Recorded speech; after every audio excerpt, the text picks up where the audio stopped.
ID Eigenman, umiiyak di umano na ibinalita ang tunay na dahilan ng pagkamatay ng kanyang inang si Jacqueline Jose. Kung bago ka lang sa channel na ito, huwag kalimutang mag-like, share, comment, and subscribe. At huwag kalimutang pindutin ang notification bell icon para maging updated ka sa bawat upload nating video. Para tuldukan na di umano ang mga espekulasyon tungkol sa pagkamatay ng kanyang inang si Jacqueline Jose, nagpaprisko na di umano si Andy Eigenman ngayong araw. Mismo si Andy ang nagbigay ng pahayag upang isapubliko ang tunay na dahilan ng biglaang pagpanaw ng primadong aktres nitong Sabado, March 2. Bagamat naglabas na ng official statement ang talent management ni Jacqueline, ang PPL Entertainment ay wala namang ibinigay kung ano ang sanhi ng pagkawala ng premyadang aktres, bagkus ay humiling sila ng privacy tungkol dito. Bahagi sa statement ng PPL, the Gak and Eigenman families are requesting for everyone to please pray for the eternal repose of Miss Jacqueline Jose and for them to be allowed the respect and privacy to mourn her passing and navigate those difficult times. At kaninang 2:23 ng hapon ay emotional na humarap sa media ang pangalan ni Jacqueline na si Andy Eigenman. Nakasama naman ang kanyang kuyang si Gabby Eigenman na umaalalay sa kanya.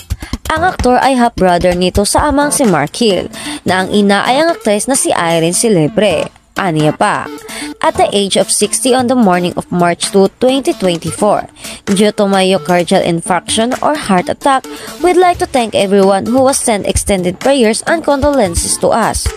Pumiling din si Andy ng kapribaduhang hayaan silang magluka at higit sa lahat sana ay matigil na ang mga haka-haka kung ano ang ikinamatay ng kanyang ina. Just like to say that her undeniably legacy will definitely forever live on through her work, to her children, to her grandchildren, and the many lives she touched. She herself, her life itself, was his greater obra maestra. Thank you, ani pa ni Sandy. At niyakap naman siya ng kaniyang kuya na si Gabby Eigenman at hinagkan sa ulo sabay nagpasalamat sa mga dumalo sa preschool. Habang sinusulat namin ang balitang ito ay nasa Arlington Memorial Chapel sa Araneta, Quezon na ang labi ni Jacqueline at for cremation na agad ito. Sa kasalukuyan ay wala pang balita kung makakauwi ng Pilipinas ang kapatid ni Andy at bunsong anak ni Jacqueline na si Gwen Garimond Ilagan Gak na nag-aaral naman ngayon sa kolehiyo sa Amerika. At aming taos-puso pakikiramay sa mga naulila ni Jacqueline Jose. Jacqueline Jose, ginawa ang lahat bilang ina, never nang hingi ng pera sa dalawang anak. Kung bago ka lang sa channel na ito, huwag kalimutang mag-like, share, comments, and subscribe. At pindutin ang notification bell icon para maging updated ka sa bawat upload nating video. Ikinagulat ng lahat ng taga-showbiz ang biglang pagkamatay ng award-winning actress na si Jacqueline Jose o Mary Jane Santa Ana Gap sa totoong buhay. Hindi makapaniwala ang mga kapamilya, kaibigan at taga-suporta ng Cannes Film Festival Best Actress na sumakibalang buhay na ito sa edad na 60. Muling nagluksa ngayon ang buong entertainment industry sa pagmadaw ng premyadong aktres, kabilang na ang mga kasamahan niya ngayon sa seryeng Batang Quiapo na pinangungunahan ni Coco Martin. Bukod sa pagiging movie icon, kilala rin si Jacqueline bilang isang matapang, mapagmahal at palabang single mom. Kaya naman marami ang umiidolong nanay sa kanya. Sa isa niyang Instagram account, nagbahagi ang aktres at Batang Quiapo star tungkol sa pagiging nanay. Aniya, ginawa niya ang lahat upang mapalaki ng maayos at mabigyan ng magandang buhay ang mga anak. Kalakip ang throwback photo niya kasama ang mga anak na sina ID Eigenman at Gwen Garimond Ilagan Gak, ang kaniyang mga saloobin as a single parent. I am a single mom of two. I worked so hard to make them feel that everything was okay. Simulang pagbabahagi ni Jacqueline. Napuputulan ng ilaw o di makabayad sa renta. But that doesn't mean na ipapasak mo problema ko sa mga anak ko. I haven't gotten a single centavo sa mga anak ko, dugtong pa niya. Pagpapatuloy niya pa, kakayanin ko lahat para sa mga anak ko. I did all my best to raise them. Pagpapatuloy niya pa, kakayanin ko lahat para sa mga anak ko. I did all my best to raise them. Happy lang. No controlling para pag time naman nila, gawin nila naman para sa mga anak nila. Mariin din niyang sinasabi na hindi siya masyadong pakialamerang nanay, lalo na sa personal na buhay ng mga anak. Di ako nakikisawsaw sa issue. Just giving my point, let them. At the end, they will be more responsible. As parents, must understand our children. Let them live. Madapayan pero babangon. Kung hahayaan natin sila, dagdag pa ng premyadang aktres. May paalala din siya sa mga kapwa niya magulang. Kasal ni na Samuel B. at Catriona Gray, hindi pa raw cancel. Alden never naging third party. Posible pa talagang magkaayos at matuloy ang kasal ng engaged couple na sina Catriona Gray at Samuel B. Ito ang latest update ng Showbiz Insider na si Ogie Diaz at Mama Loy sa kanilang YouTube vlog na Showbiz Update.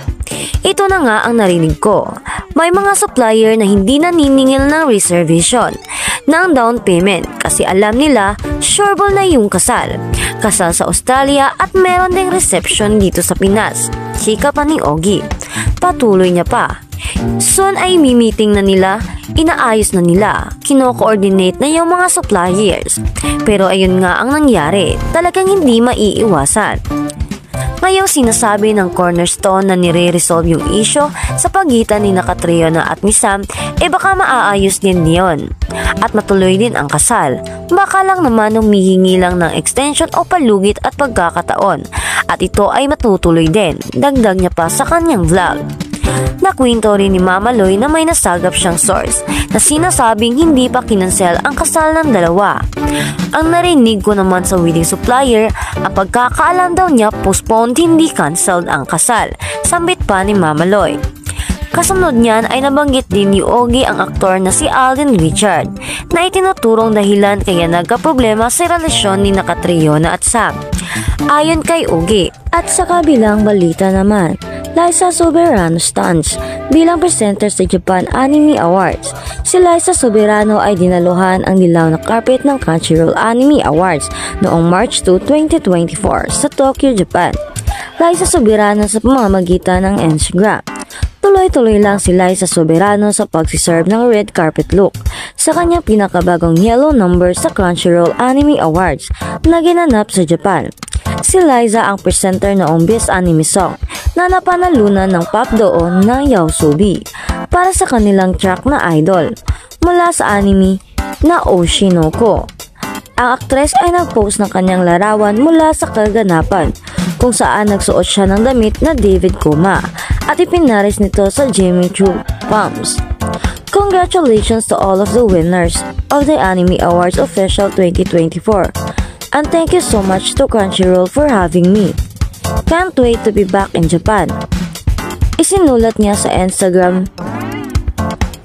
Tumalo si Liza sa red carpet sa